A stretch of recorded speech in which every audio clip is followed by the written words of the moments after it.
Hi and welcome to another video of the ICC series on Gukesh. In this video we will take a look at a duel between two of the most promising or one of the most promising prodigies of the modern era. One, Gukesh, who has obviously, we know by now, managed to fulfill his potential, and another one which we still wait perhaps to see the same. The player in question in this video, the player who faced Gukesh, is the Russian Grandmaster Andrey Esipenko. 4 years Gukesh is his senior. Esipenko was considered and still is considered one of the best young grandmasters in the world. It has to be said that perhaps more was expected of Esipenko by now, but nevertheless, even though of the age difference, he is still or could be considered as part of Gukesh's generation. The game we are going to analyze was played in 2022.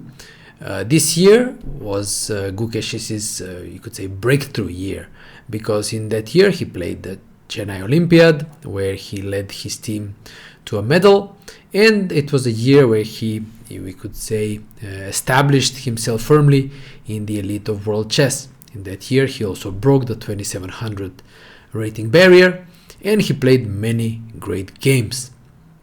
So the game we are going to witness was played against Esipenko, and at the tournament of the Turkish Super League.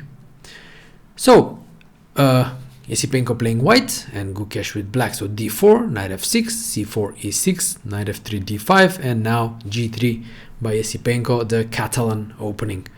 It's a very popular opening, played by practically all best players in the world, and most of the time with both colors.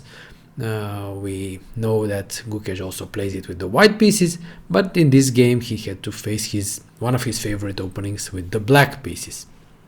So bishop b4 check, one of the possible lines against the Catalan. There are many good lines for black against the Catalan, so Gukesh goes for the check, and after bishop d2, now the, in a way, main line for black is considered the move bishop e7, followed by short castle, and then c6, b6, knight bd7, and bishop goes to b7 or a6, the so-called closed system against the Catalan.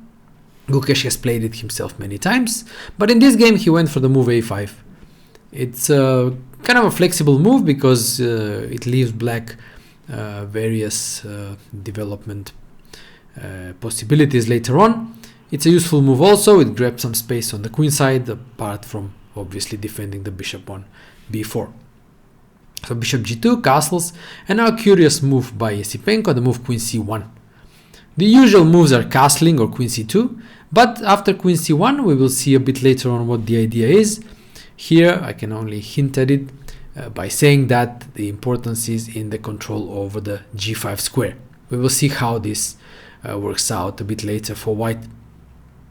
So bishop e7, now Gukesh reverts to the closed system setup, castles c6, strengthening the center.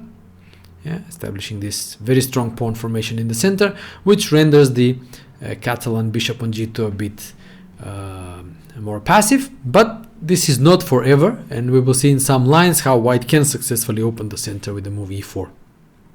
So rook d1 by Esipenko, knight bd7, bishop f4, standard moves in the Catalan, just developing, and now knight h5. This is another standard move for black in the Catalan, going after this bishop on f4, which is quite active on the h2 b8 diagonal. And in this position we see the idea behind queen c1. Thanks to the queen's support of the bishop and also the g5 square, white can now play the move bishop g5. So both the knight and the queen are supporting the bishop, so it's defended on g5. And playing bishop g5 is, let's say, positionally favorable for white, because he seeks to exchange black's, let's say, good bishop. Why is it good? Well, because black's pawns are all on light squares, which on one side limit the mobility of black's light squared bishop, because you see it doesn't really have many squares to go to, and on the other hand expose a little bit the dark squares. So the pawns on light squares control light squares, but the dark squares are left unattended, and that's why black needs a dark squared bishop to control these dark squares. Therefore, logically, white seeks to exchange this good bishop that controls these dark squares in black's camp. So bishop takes on g5, exchanging bishops, knight takes g5, and now it's time for black to decide what to do, and Gukesh chooses to start play on the queen side with the move b5.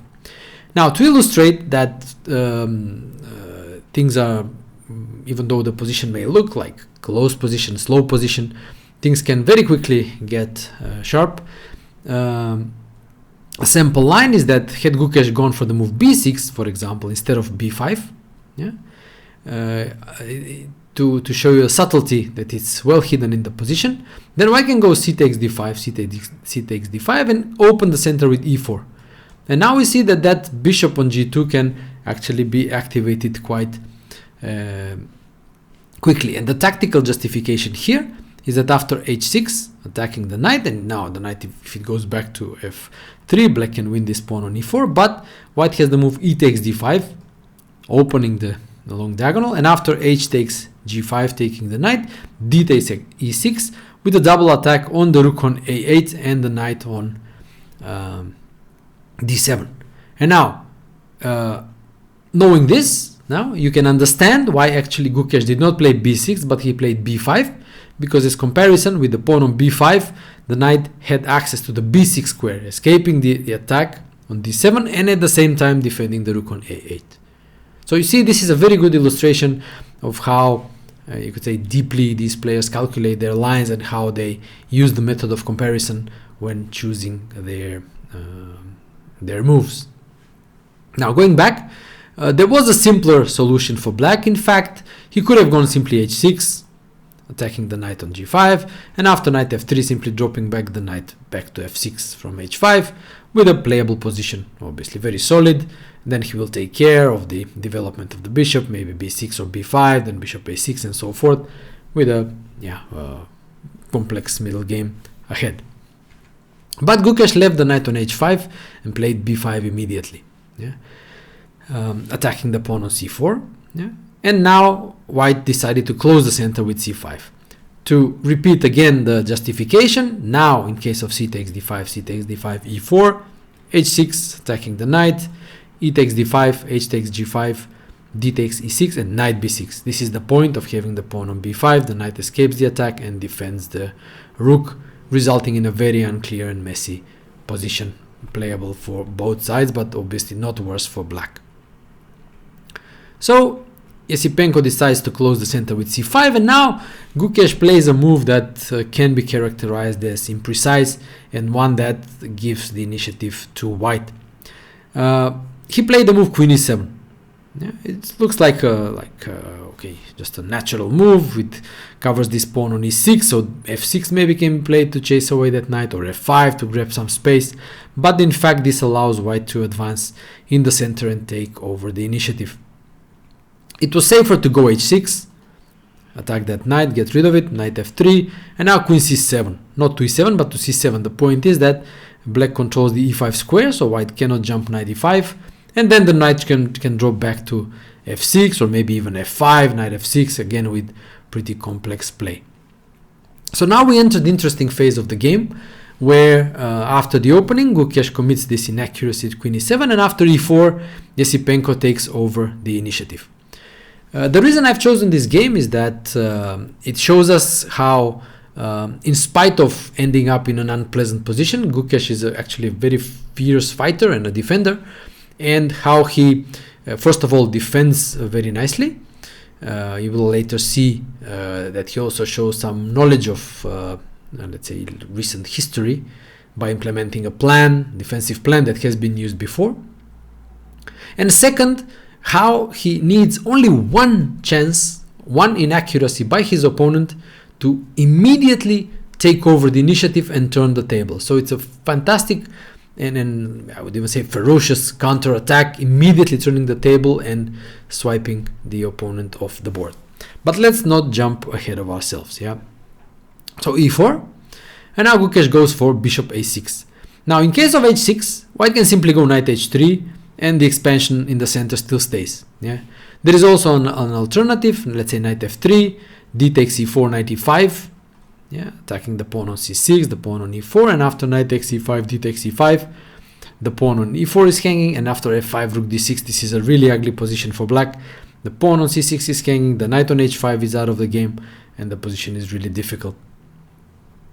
Therefore, Gukesh decided to go bishop a6. The plan with this bishop is to push the pawn b4, and then the bishop will be quite active on this diagonal, so in a way solving the problem of the bad bishop. So bishop f3 by Esipenko, attacking the knight on h5, knight drops back to f6, e5, knight e8, and here comes the critical moment in the game. It may not appear so, but in fact it is. The move that Esipenko makes in this position is a natural move, compact move, you could say. Nothing feels bad about it, but in fact allows Gukesh to implement one very surprising but still well-known defensive plan on the king side. So Esipenko played the move queen e3. Again, like I said, looks normal, looks natural. Queen gets more active, maybe knight bd2 will happen next, and so forth. And the plan now that Gukesh implemented starts with the move h6. Now, before showing the plan, it's worth pointing out that Esipenko should have prevented this plan, but the variation justifying this is very hard, very complex, and I'll just briefly show it to you, just to give you an idea how tricky it was to navigate these complications over the board. So he should have started with the move bishop g4, in fact. The point is that now both the knight and the bishop are attacking the e6 pawn, so if black wants to move the f pawn, he first must go h6 to get rid of the knight. Yeah. Now knight drops back to f3 to h3. And now if black wants to implement the same plan, things are not that simple because of a rather long and forcing line, which ends with an advantage to white, and it goes like this. So g5, stopping the knight from coming back to f4 and intending knight g7 and f5. We will see how this works nicely in the game. But now after f4, f6, the forcing line goes f takes g5, f takes e5, g takes h6, e takes d4, queen g5 check, forcing the exchange of queens. It's a very sharp line because white allows his center to be completely destroyed, but on the other hand destroys black's king side. And the difference here lies in the activity of the pieces. After queen takes g5, knight takes g5, now there is an attack on the pawn on e6, and after knight c5, knight d2. Yeah? So at the moment black has a pawn up, but rook c1 is coming, and black can't really defend all the weaknesses. So there is an attack on e6. After rook c1, the knight on c5 will hang, the pawn on c6 will hang, and black's pieces are all rather scattered and disorganized, so black is in some trouble here. So again, not a very difficult, not an easy line at all, not only to calculate but to evaluate. So perhaps we can excuse Esipenko for not going for it. So going back to the position after move queen e3, yeah, and Gukesh plays the move h6, and after knight h3 the move g5. Now this is the surprising, probably, surprising for you, defensive plan, because you would think before g5 that, okay, white is trying to attack on the king side, and we have all been taught not to touch our pieces, actually not to touch our pawns, on the side where we are weaker, and we should try to avoid creating weaknesses there. But this plan of h6 g5, then followed by knight g7 and f5, as Gukesh plays in the game, there was a slight variation in the original game where this happened, was actually employed in the match game Maria Muziciuk against Hu Yifan, the 8th game of the match in 2016. And in that game, it was even more impressive by Hu Yifan because she played this very nice maneuver, king g7, and then the queen went to g8 and to h7, and then the rook went to g8, and the king escaped via f8, e8, escaping the danger zone on the king side, and who even successfully diffused any attack that Muzychuk was planning on the king side. So it's a very surprising plan, at least for me. It was the first time I saw it in that game. Very impressive. And here we see that actually Gukesh knew about this idea, and here he implements it with slight modifications. So now the knight cannot come to f4, so Esipenko goes bishop e2 with the idea of f4, knight g7, and now he commits probably the decisive mistake in the game by playing the natural and planned move f4. He probably failed to realize that it was more important to keep the knight on g7 where it is. So he should have gone g4, controlling the f5 square and limiting the mobility of the knight on g7. And now after something like f5, f3, okay, keeping that pawn on g4 and the knight being quite limited in its mobility on g7. Now, of course, there is no more attack for white on the king side, but at least white is not worse. Yeah. This was the last chance, in a way, for white to stay in the game, because as he played f4, from this exact moment, we can witness the fantastic turnaround of the events on the board, where Gukesh, like such a fast and forcing way, takes over the initiative and creates an attack himself on the king side. So just follow how his games are full and packed with energy, and every move creates a threat. So he starts with the natural move knight f5, hitting the queen on e3. Queen draws back to c1, quite an unfortunate excursion to e3, and now f6. So every single move poses a threat, creates a threat, and puts pressure on the opponent. The threat is now to open the g file, maybe queen g7, then king h8, and so forth. So e takes f6, queen takes f6. Now the pawn on d4 is attacked. Yeah, f takes g5.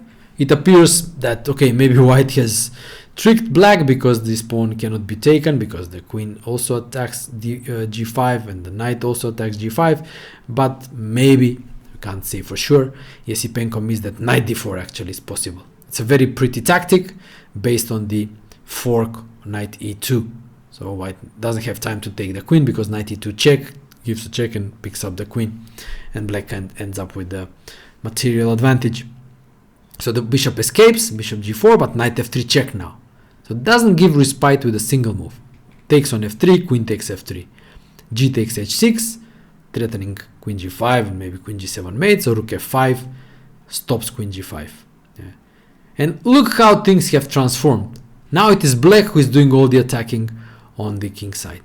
And the white's problem is that he cannot really oppose the overwhelming advance of the black army. So rook if af8 is coming, e5, b4 to open the bishop, knight f6, knight g4, knight e4, like everything is coming, yeah, and white simply cannot resist. So rook e1, yeah, e5 advancing in the center, yeah, knight d2 attacking the queen, queen h5 escaping with a double attack on the knight on h3, the pawn on h6, king g2 defending, rook a f8, and in fact in this position Esipenko resigned, because, as I mentioned, he cannot stop everything. b4 will control the f1 square, knight f6 can come, knight g4, knight e3, e4, knight e5, queen can take on h6, go rook h5, attack the knight, like everything is coming. It's simply impossible to defend, and he simply resigned. So you can see, perhaps understand why I chose this game, because it's a very surprising one. When the first part of the game it was white who was pressing, steadily controlling the position, but all it took was one imprecision, let's say queen e3, to allow this incredible defensive plan with g5, yeah, and then the second imprecision f4, yeah, allowing the knight to enter the game via f5, and from that moment onwards there was no stopping. So as I think it's a very powerful performance by Gukesh, and showing him as a great master of the counter-attack. First, as a good master of defense, yeah, very resilient defender, knowing the classics, as you would say, modern classics, but also then at the first possibility, a great master of counter-attack. So I hope you enjoyed this analysis of this duel of the prodigies, and I hope it was a good illustration of Gukesh's prowess as a master of the counterattack. Thank you for watching this video, and see you in the next one. Take care.